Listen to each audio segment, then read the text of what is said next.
Fala galera do Terceirão, todo mundo bem? Pessoal, eu vou falar rapidamente com vocês sobre evolução. Bom, primeiramente eu gostaria de deixar claro para vocês que eu, mesmo sendo biólogo, eu não acredito nas duas teorias da evolução por vários motivos, mas que não é o caso agora, vou abreviar. Eu acredito na Bíblia, sou cristão convicto. A evolução da ciência, da biologia, ela não é comprovada, são hipóteses, então não existe comprovação. E então, por causa de tantas dúvidas, eu fiquei então no impasse. Ou eu acredito na Bíblia e na palavra de Deus, que é uma questão de fé, ou eu acredito na ciência, que então não há comprovação, e também seria uma questão de fé. Fé por fé, prefiro acreditar em Deus, certo? Bom, mas o Enem, ele pergunta sobre a teoria da evolução. Então eu vou estar passando para vocês um pouco da teoria da evolução agora e tirando dúvidas, ok? Segundo a ciência, existem duas grandes linhas de raciocínio. A primeira é de um cara chamado Jean-Baptiste Lamarck, o cara é louco, malucão. Ele inventou umas teorias muito sem noção, e eu vou estar falando para vocês. Primeira teoria de Lamarck, lei do uso e desuso. Ele acreditava que tudo aquilo que fosse estimulado evoluía, entendeu? Então, se você estimulasse, por exemplo, falar uma língua diferente, você poderia evoluir. Só que nós sabemos hoje que isso é uma questão de aprendizado. Mas Lamarck não pensava dessa forma.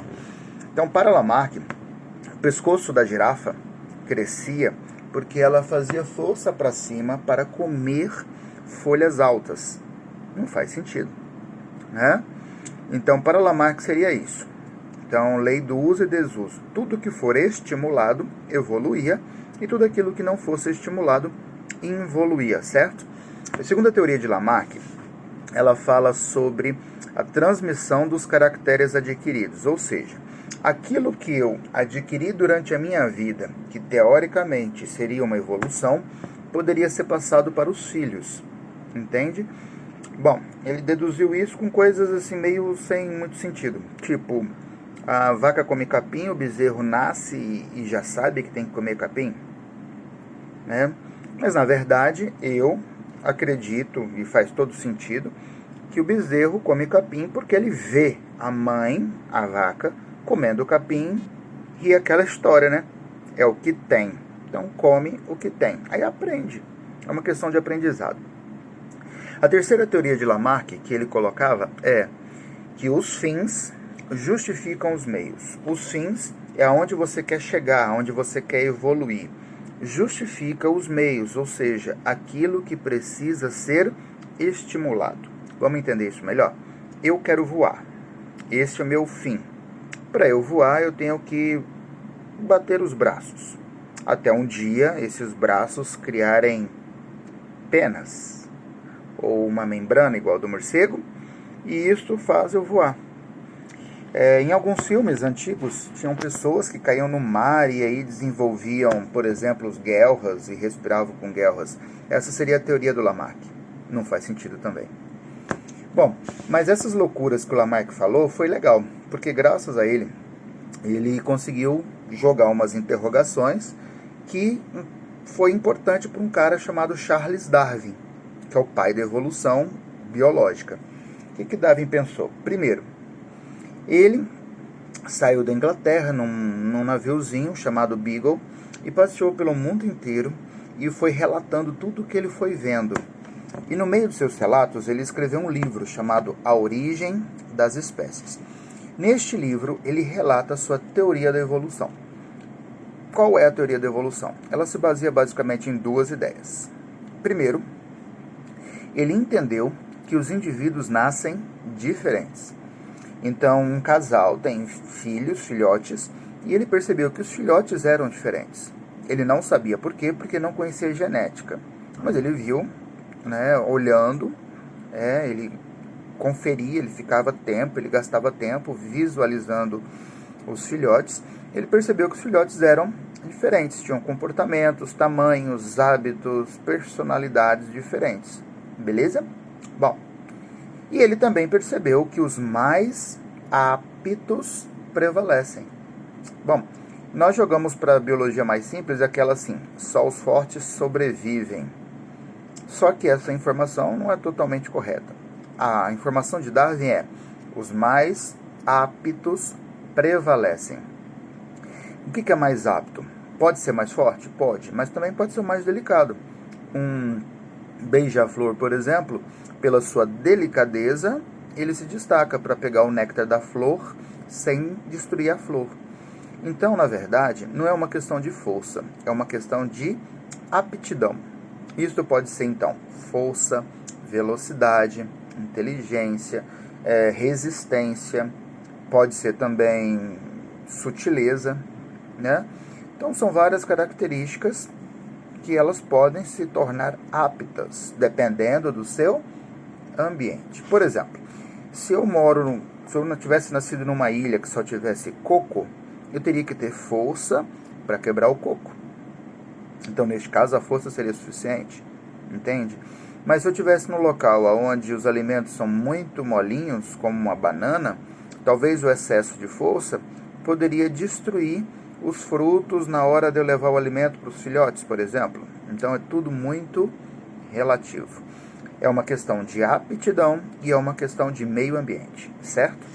Bom, para Darwin, ele inverteu aquela frase lá do Lamarck.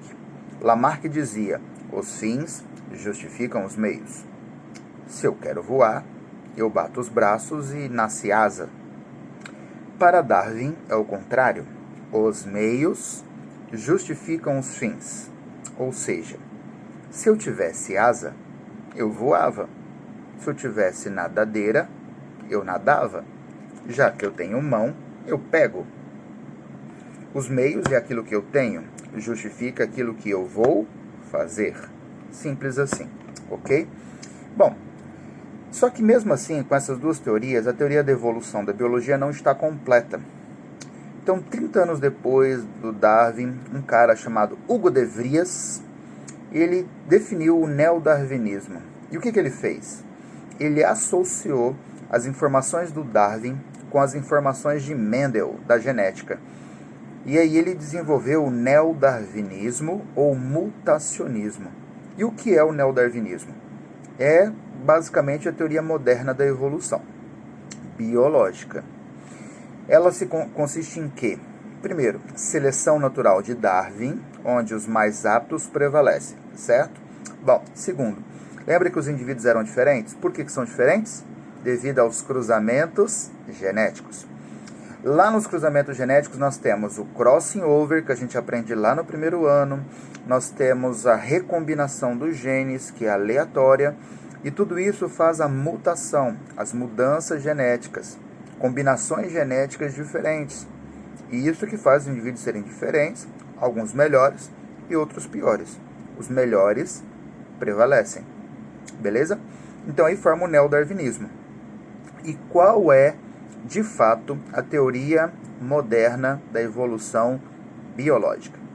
Bom, é o neodarwinismo, que associa Darwin, seleção natural, mais mutações genéticas, crossing over, alteração do DNA, mais o tempo. Os processos demoram um tempo indeterminado. As mutações, elas acontecem ao acaso, a gente não pode prever.